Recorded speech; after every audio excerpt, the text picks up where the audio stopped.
it's Zach. Welcome back to the Heroverse. And guys, we just got done with Riverdale Season 6, Episode 21 called The Stand. Guys, this episode is pretty much, the premise of this episode is that they're really trying to stop Percival in this episode. Since it's called The Stand, like, this is the big main event that we've all been waiting for. This is, like, the big battle that we've all been waiting for.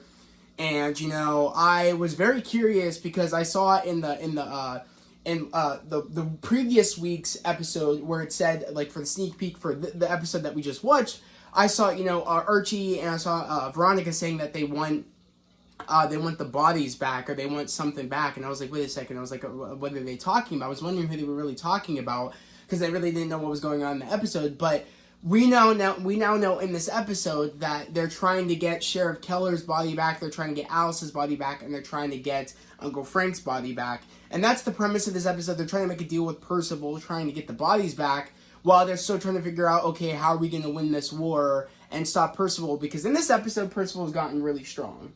Like, in this episode, the comet is coming, and I guess the comet makes him more powerful. And in the beginning of this episode, where Jughead's doing his voiceover, we see Percival just floating in a circle of, a circle of candles, and he's floating. By the way, the CGI looked bad there. Like, when he's floating with the candles, he looked like goofy ass. Like, I was like, this goofy ass just floating here, like, with his chakras and shit. I was like, I was like, Percival is just honestly the worst villain we've ever had for Riverdale. I think ever. If I had to pick a villain that was a good villain, I would say, honestly, it was Hiram. Honestly, I can agree with that now, because I would actually say the best villain we've ever had in the series was definitely Hal as the Black Hood. That was definitely the best villain, because we didn't know who it was, and it was a fun trying to figure out who it was. Best villain ever. My favorite villain was Hiram, because I know you like Hiram. But I would say he's probably my second. But I'd say Percival's a shit villain. They started out good too, didn't they? They did. At least I thought they started out pretty good. Oh yeah, Percival was just. You were saying how Percival was a good villain. Yeah, when we first, And as time went on, it just got worse. It just got worse because these writers clearly don't know what they want to do with the show. It's all over the place. But in this episode, like, he's getting more powerful because the comet's coming closer. Archie's at the El Royale trying to figure out, and also I guess you could say Pops too, because Pops is still there, trying to figure out a game plan because he's done 2 tours in the military, so he's trying to figure out, okay, what's a good strategy to try to take out, Percival. But I love when they all get together. Cheryl's already getting ready, like, oh, let me just go, like, super meltdown, and let me just, just destroy him, and burn him to a crisp, or disintegrate him. And of course, Tabitha's like, you can't do that because, you could literally destroy the town. And, I was like, I was like, thank you, because even when Cheryl said, let me just, like, lay them on fire and just destroy him, I was like, thank you, someone's thinking straight here. Just go crisp him and he'll be done. He's not, like, I feel like with her powers, since they are magic level abilities, she probably could kill him. So I was like, I bet you she could, honestly, because she's dealing with magic, he's magic. But even to the extent, I don't know, these writers really don't know. We really don't know what Percival is. I don't know if he's like a Morlock. I don't know if he's whatever. Like, we don't really know what he is. All we really knew in the beginning of the series is that he was immortal. And then it came up with all these other abilities he had. Like, he was able to duplicate Jughead's abilities of getting in people's minds. He was able to have, I think, super strength like Archie at some point. Or no, he didn't. But I guess it was the ring that he had that made it look like he had super strength. I don't even know. It was the ring that made it. Yeah, the ring of Palladium or some shit. It was, because as we found out, the Palladium couldn't weaken Archie anymore. Yeah, after at a certain extent, because, Cheryl kind of reforged him. But I didn't know if he had super strength at one point. And now he has, like, magic capabilities. Like, these writers really don't know, and they really should have specified at the beginning of the series really what he was and where he came from. And they never did. And I still don't even really know, essentially, like, what he is. What he is to this day. Like, I think he's a warlock, is what I think. I feel like that's the only kind of maybe explanation that he is, like, a Morlock / like, I don't know, like, immortal. Like, what else could he be? Like, that's what I'm assuming. But it's like, there was no specification that's what he was. Warlock is immortal. So, if the warlock is immortal. I'm assuming, because I guess in the Riverdale episode when he was explaining that he was one of the founding fathers of Riverdale, and he kind of, like, went on this journey becoming, becoming immortal, and becoming the most powerful sorcerer or whatever, I guess, or something. Or maybe he was already immortal and he wanted to become the most powerful sorcerer. I'm not quite sure. All I know is that I'm just not messing with the character development of this character. I just think that, he started out good and he ended up bad. So I was just, in this episode, the entire time, I was like, please just end this storyline, because this storyline is just not, I'm not having it anymore. It's really bad. And the moment where they want to go, they go to, we have Cheryl and we have, Reggie going to, Percival's old, place, where he had all the weapons and shit, like his old little, like, hideout. They burned it. They burned it. Literally, they lit it on fire, and all the stuff was gone. So he left that location, and he's somewhere else. Well, because Reggie had the knife, but also, when he left in the beginning of the episode, we seen take Hiram's portrait. Yeah, which I didn't know why he took that. I don't know why, unless he wanted to get it for Veronica. I don't know. But all I know is that I thought it was weird that he had the knife again, especially after in the last previous episode when he was stuck in the vault with Kevin and, of course, Sheriff Keller. No, it was Kevin, and it was who? Reggie's dad? Reggie's father? Oh, Reggie's dad and Reggie. And Reggie, and it was also Sheriff Keller, and I think Uncle Frank both took that knife from him. I don't know how he got it back. Percival had multiple of them. Exactly, but, like, I don't... But they clearly took that, and he took the other ones with it. He wouldn't have... They didn't explain how Reggie had it. Reggie didn't go to Percival when Percival, like, I guess, made those dolls of everybody to go against... Archie, and to go against Betty, and to go against Veronica, and go against, Cheryl. They really never specified how Reggie got that dagger. I thought that was very stupid. I want to know why he never had anything. He did nothing to Jughead. I don't know why either, because Tabitha, again, she's the guardian angel, but she knew that shit was going sideways, that somebody was dying, and it was definitely Archie when Archie got stabbed, because the moment where Reggie told Archie, yo, bro, can you get me another beer? I was like, nah, he's saying it weird. And even Archie's like, yeah, I can get you another one, bro. But it was very odd the way he said it. Like, could you get me another brewski? I was like, something's up. And it was the fact that when we saw those, dummies, I was like, okay, he's clearly doing something here, because he's angry at the fact that Cheryl meddled with, his schemes of bringing everybody back. So it's like that moment where we have, Betty's old boyfriend's Glenn, and then we had, Reggie going against Archie with that dagger, and then we had, Abuelita going against Veronica. Which, I'm not gonna lie, I was kind of laughing when Abuelita was running after Veronica with the shotgun. I was kind of laughing. The way she was moving around with the shotgun, I was like laughing. I was like, this is kind of funny. We had Jason going after Cheryl and... Oh, bro, what did Jason do, though? Jason, shot Heather with an arrow. I was like, why? But the thing is... he kind of comes in, and all weird, being like... You never play with me. And he's like, oh, sure, I want to play. And she's like, did you not right now? Me and Heather in the middle of something. Me and Heather in the middle of something. And then, he shoots... Heather with an arrow. With an arrow. And then Cheryl, starts running... trying to hide him and say, JJ, this isn't you, or Jason, this isn't you. I shouldn't have brought you back from the dead. Please forgive me, and she sets him on fire. When she sets him on fire, though, and I was meaning to talk to you about this, that was so dumb.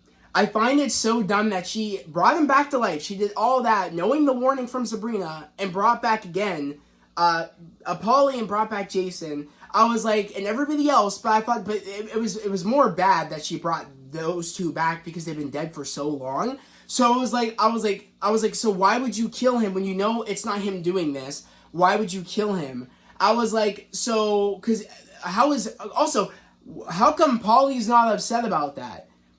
We didn't, you're kidding me. At the end of this episode, she's not upset about it. I don't know if she knows yet, but, clearly she's not bringing back Jason, even though she knows that Jason, it wasn't because that she brought him back, it was because that, Percival took over him. So it's like, is Polly just not going to care that she just lost her, husband again? You know what I mean? It's like, what the hell are we doing here? Why did we make it such a big deal? Why did the writers do that to bring Jason back if they were just going to kill him off again? I don't understand that at all. I find that really stupid. What was the point of bringing him back if you were just going to kill him off again? And also, are you guys not going to address how Polly's going to feel about Cheryl killing Jason. Her husband, and then the kids won't have their dad Exactly. Again. So it's like, I don't know, that was really stupid to me. But the moment where, like, Archie's on the ground and he's literally stabbed the shit by Reggie. I was like, we thought it was gross because, like, Bingo was, like, licking his wounds. And I was like, why? I was like, why is Tabitha, like, because the moment where, like, Archie's, like, saying, am I dying? And then, of course, Tabitha's like, not if we can help it. And I was like, okay, like, what exactly are you going to do? But I guess they specified, because Annie was like, I was like, why is Tabitha just letting Bingo lick his wounds? But Annie specified the fact of, like, oh, he's not licking his wounds, he's just licking his hand, trying to make him feel better. But then when we get back from commercial, Tabitha literally says, because Archie's like, look, I have no wounds or whatever, like, what's up with that? Because this knife's supposed to kill me, and I mean, because it's an ancient knife, and it's the only thing that can really can penetrate my, my unbreakable skin. And apparently, Tabitha said it's because Bingo, when he came back from being resurrected by the Phoenix powers of Cheryl, he got abilities to heal Bingo. So Bingo's able to heal now.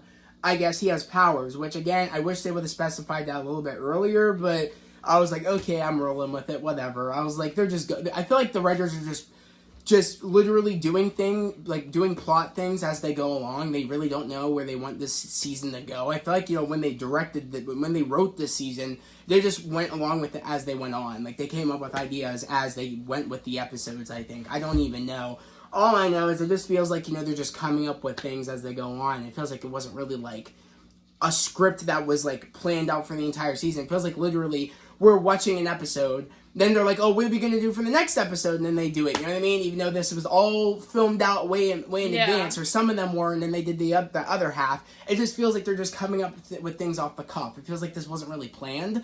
So, I don't know. I mean, the best part about this episode was the fact when we have Tony and we have Kevin and we have Fangs coming up with the idea to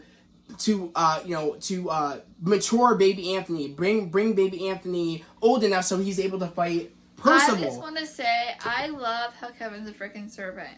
That was really cool. But what did you think about when they came up with the idea to make baby Anthony be older? And, age him up so he's able to fight Percival for the battle. I was not prepared for that. I thought that was pretty cool. The way to do it was that Tabitha made a time... What was it? She put, like, a time loop around him to make him get older. And, of course, Tony's like, we have to sacrifice the fact that we won't get to see him, live his childhood. But it's worth it to, have him defeat Percival, you know what I mean? Because he's the only one that can really stand up to Percival.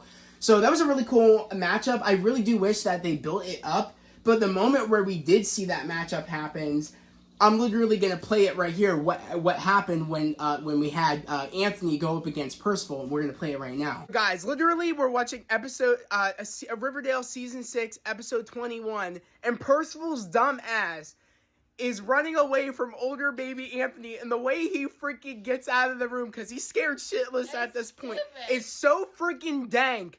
I've never laughed more in my life before. Look at this stupid shit. Play this shit. Now do you know who I am? That's right. Like you, that gun won't kill me. He's so scared. Look at this crap. Look how dank that was, bro. What the frick was that? He really said, I'm going to go around in my chair and my little freaking hover around and I'm going to be gone. That was so, God, that was so dumb. The way they filmed it, too. He's such a bitch running away. But yeah, guys, that was probably the funniest scene so far of this episode. What? So, guys, you just saw that. Literally, Percival's dumbass ran, like as the moment where baby Anthony, or just Anthony, was about to run up on Percival, he was scared shitless. Man literally went into his rolly chair, spun around like it was he was doing a magic trick, and then disappeared, and he ended up being buck-ass naked in the next scene. We didn't see that shit, but I was like, what the hell? I was like, that's the dankest way. Man was so scared, he, went into his chair, did the turnaround, and then was gone. I was like, put some clothes on. I want to see that. It was so stupid. No one wants to see that. I was like, why did the writers make it? That was so dank the way they did him like that. It's like, you're kidding me. It was stupid. And the funny thing is that they want us to fear this character, but the fact that he ran out no one fears him. And did a magic act in his rolly chair, in his office chair, I was like, I was like, this is so stupid. He's such a baby-backed bitch for that. I was like, wow. It's not his chair, well, whatever. I was like, he's such a baby for that. It was like, and it's not a cool way to disappear, to escape. It was lame. Like, come on now. It was super lame. So the moment where, like, I guess he ends up trapping everybody in when they end up, crashing the Babylonium. At this point, Percival's in charge of the Babylonium, and he pretty much controlled all the neighbors of Riverdale to make them become the new goalies for Twyla Twist. And pretty much, Twyla Twist has an army, essentially, I guess, with Percival, and she has more goalies. So I was like, okay, I guess, this is his army. But of course, Twyla's like, they can't fight, so how are they going to do this? And he's like, of course they can't fight. They're just my means as pawns, so that way, I can win this battle or whatever. Like, he has no faith in them. He's like, I'm just using them as pawns. You know what I mean? So I can really, so I can win this war. I have no faith in them. But I love the moment where, like, Kevin and, Tony, Fangs, Anthony, I don't know, I don't think, was it Betty, Tabitha, Veronica, and also Heather and Cheryl and Jughead weren't all there. It was just Kevin, Tony, Fangs, and I think that was pretty much just Kevin, Tony, Fangs, and Anthony, and all the rest of the serpents. And also Moose was there too. Moose is a serpent too. Which was badass to see Kevin in a serpent jacket. That was pretty freaking cool. And it was also cool to see Moose in a serpent jacket. I would have never thought I would have saw Kevin in a serpent jacket ever since back in season 1 where he was like hiding and he didn't want to be around serpents and shit. So I just thought that was really cool. Didn't he date Joaquin? He did, but secretly. So I was like, I love how like now it's kind of like, I think we all wanted to see at some point Kevin become a serpent at some point. So it was really cool just to see him in the jacket. I thought that was really cool. He was like a serpent for a day. I thought it was cool. I always loved the Kevin character. Yeah, Casey Cott does a really good job in that. Yeah, Casey Cott is amazing. I always loved the Kevin character. So it was just badass. So when Anthony and Kevin went into his office, he shot Kevin, my heart broke. Bro, I was like... into pieces. I love that character. And the thing is that you think everybody has a brain in that moment. Especially you would think baby Anthony would have a brain in that moment to be like, look, you shouldn't probably go in first because this dude's super dangerous and he's immortal and he has magic powers. And I'm immortal too, so I should be the one going in first just in case he tries to pull out a gun and shoot whoever comes in through the door. It's like, come on now. It's like that's common sense to have somebody else that's immortal that can't die go in front of the person that can die. I thought that was so shit writing and so lazy that it's like, come on, this is common sense we're dealing with now. I think baby Anthony should have went in first. I was like, this is just dumb. So the moment where like Kevin got shot, I thought he was dead. I was like, is he dead? I was like, was that Kevin that just got shot? I was like, was it Kevin? So it was, but I was like, I can't believe that happened. So the moment, like, where, he does his disappearing acts, Percival, he ends up locking the Babylonium, putting it on lockdown so no one can escape, even though Kevin's shot. And I guess, he's bleeding out at this point. I guess, that's what they said, Archie and all them when they got together. But they said that they're trying to, maintain it so, he doesn't bleed out everywhere.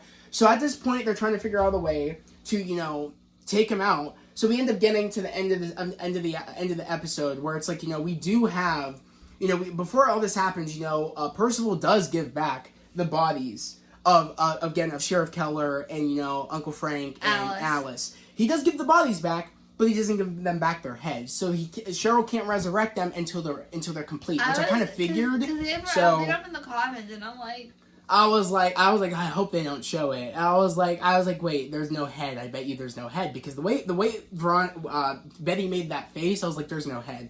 He just gave them back the bodies with no head as like kind of like punishment, so they can relive the fact that, oh my god, we might not actually be able to bring back our members of the family and shit. We might not be able to do that because he's not giving us back the heads. He only gave us back the bodies. He didn't have to give us back the heads, and that's exactly what Percival did.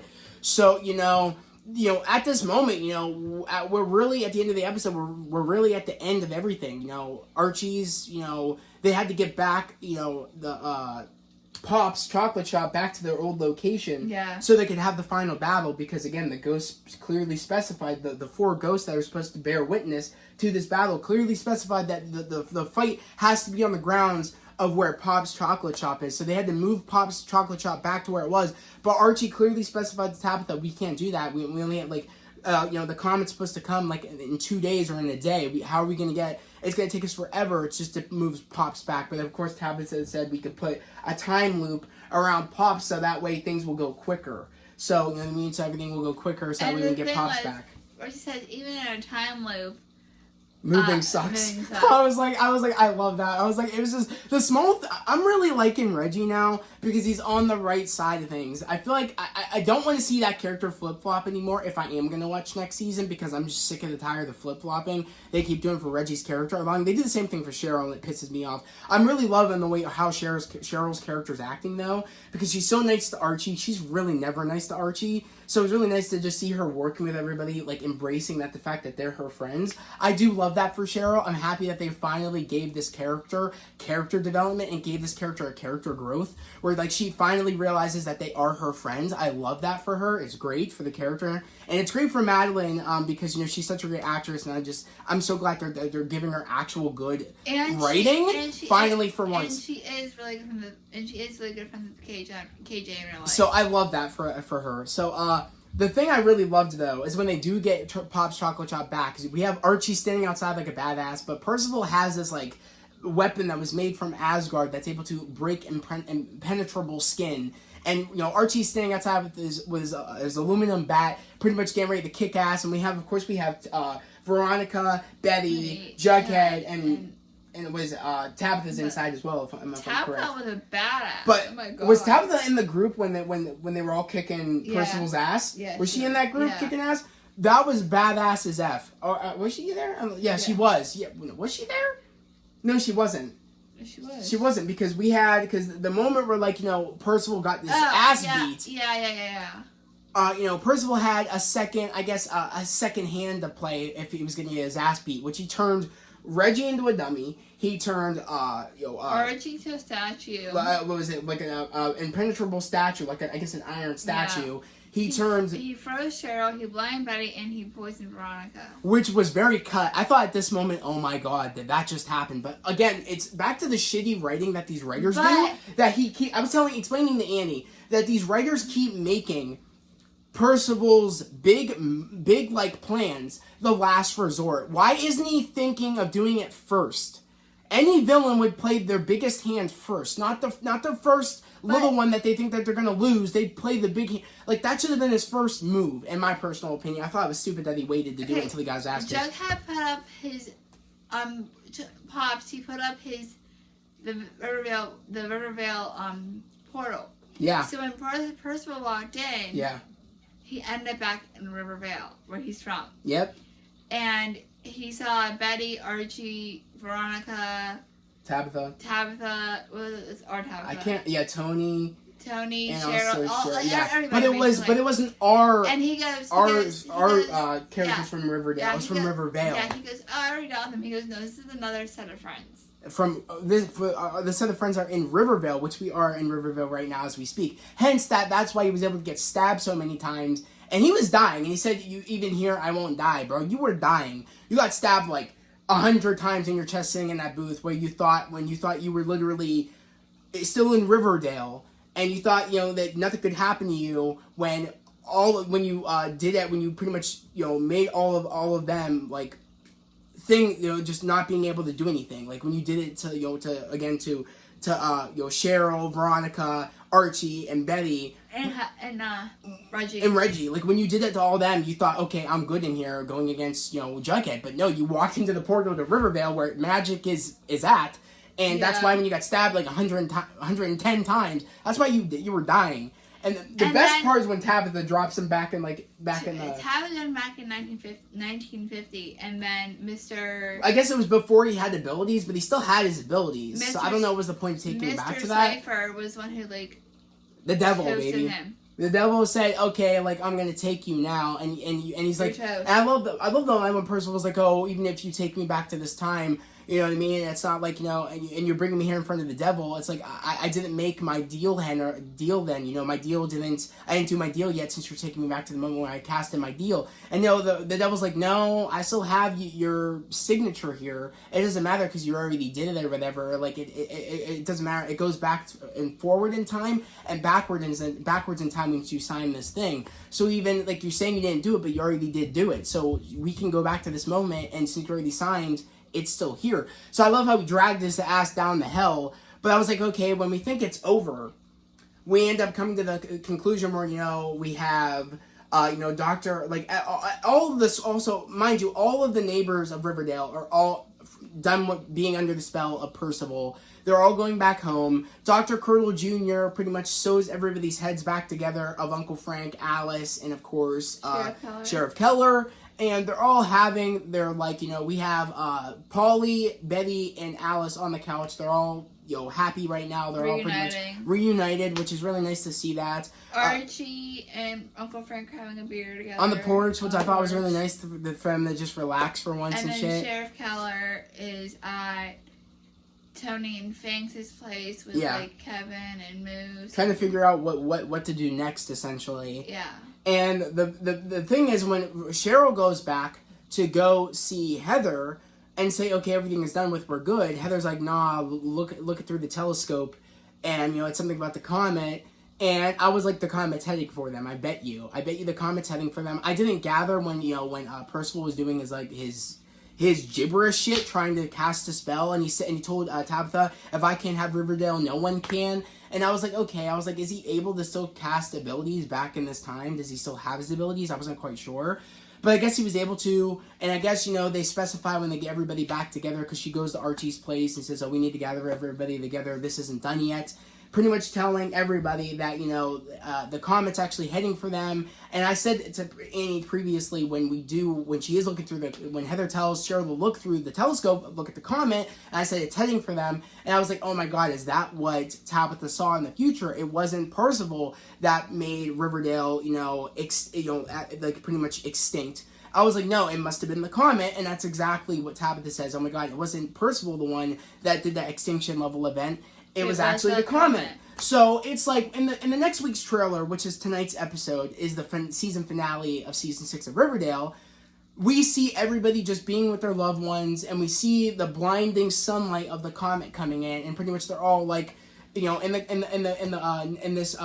trailer for tonight's episode, that like I don't know who said it, but like, let's just all be with our loved ones. And while this happens or whatever, and I just kept thinking to myself, we already know it's confirmed for season 7, so this is just very anticlimactic that they're trying to make it like, oh my god, this is the end of our characters when we already know there's going to be a season 7. Why do shows consistently do this? It's like, come on now. It's like, why are you trying to make it sound like this is the end? Like, if you're going to do something like this, make it be the last season. Like, I don't know why they're making it, like, oh, so anticlimactic, but yet we're going to see these characters next year. It's dumb. It's stupid. I'm not interested in tonight's episode. Of course, we're going to watch it. We're actually going to watch it tomorrow because I'm going over to my sister's house to sleep over. And we can't... He wants to get it done tomorrow because I won't be home Tuesday. Yeah, so we're definitely gonna get it done tomorrow. Because I'm super excited that tonight is the finale. Because I'm just excited for the fact that it was just a real struggle to get through this season, especially when it started really getting bad. At some point this season, it really started getting bad. Because like I said, and Annie said, I really liked Percival as a villain at first because we didn't really know much about him. But the show waited way too long to tell us who he was, where he came from, how he got his powers, and just what his end goal is. It took way too long, and the way he did things was just dumb. Jughead didn't need anything to get into somebody's mind. He was just able to do that. Percival needed like 10 things of Jughead's to get into his mind, and they go back to that too. I was pissed off that he was ruining his comic books. But he didn't need 10 things of Jughead's to get into his mind this time. Wasn't that stupid? Yes. I thought that was stupid. I was like, this show is so inconsistent. It's like, I don't know, guys. Like, literally, the best part about this episode had to have been when Percival's dumbass went into his rolly chair and did the spin move and then disappeared out of his chair buck-ass naked. That was the funniest thing of this episode. I was like, that was the lamest shit I've ever seen the show do. Is that butt It's ass naked? No, it's butt ass naked. And it's butt ass No, naked. People say butt ass nude. Not butt ass nude. They say butt ass nude. It's just a thing. I don't know. But all I know though is that it was really funny to me. Also, like the funniest things of the season in general was that moment. But the second funniest thing was when the moment where remember the one time he tried to take over Archie's mind in El Royale, and then the moment where like Archie's like, you can't do that to me, and he ends up running out of the room. Percival like a dumbass. Remember how funny that was? See, Percival is probably the most shittiest villain ever.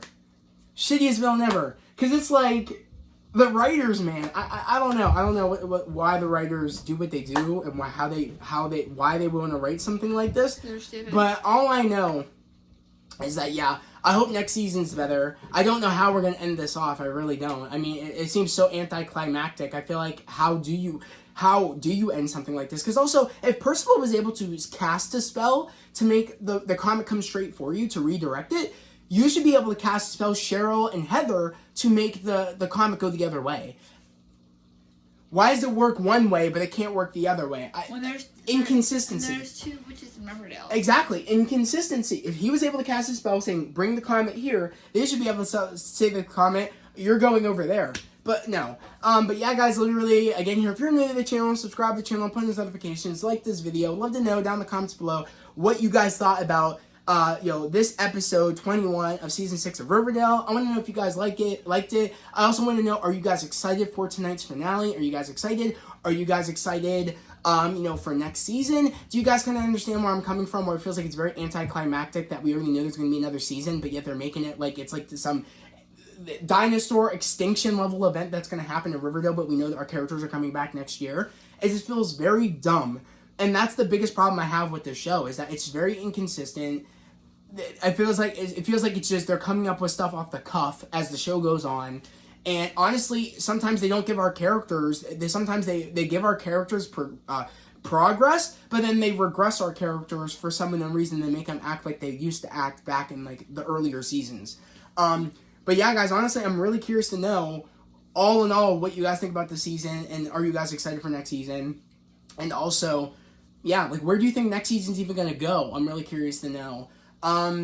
But yeah, honestly, guys, yet again, if you're new to the channel, subscribe to the channel, put those notifications, like this video, and because I would love to have you guys here part of the channel. Also, I'm at 541, almost making my way to 600 subscribers. That is the goal, to get to 600 subscribers, so I really, yet again, appreciate it. If you guys like Riverdale, again, subscribe to the channel, put those notifications, like this video. Because yet again, guys, if this season, I don't think tonight's episode is going to end on any better way. That's going to make me, it's going to make me want to come back for season 7. But I'm most likely going to come back like to watch it because it is the last season. Not only for that, the trailers could be good and entice me to want to do reviews next season for you guys. The trailer, right now, I don't know. Because I don't know what the trailers are going to be like for next season. I don't know how they're going to end this season off to even make me, to see if that's even going to entice me to come back next season. But again, if the trailers look good for next season,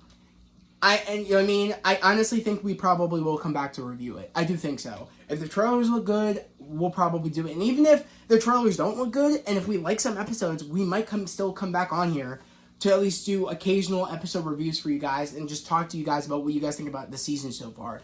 Again, there will be more Riverdale content most likely coming to the channel. So if you guys are interested in Riverdale, again, subscribe to the channel, put in notifications and like this video. But guys, that was the video, and we'll see you guys tomorrow for the season finale of Riverdale. Hope everybody has a great day, a safe day, and we'll see you guys next time. Peace.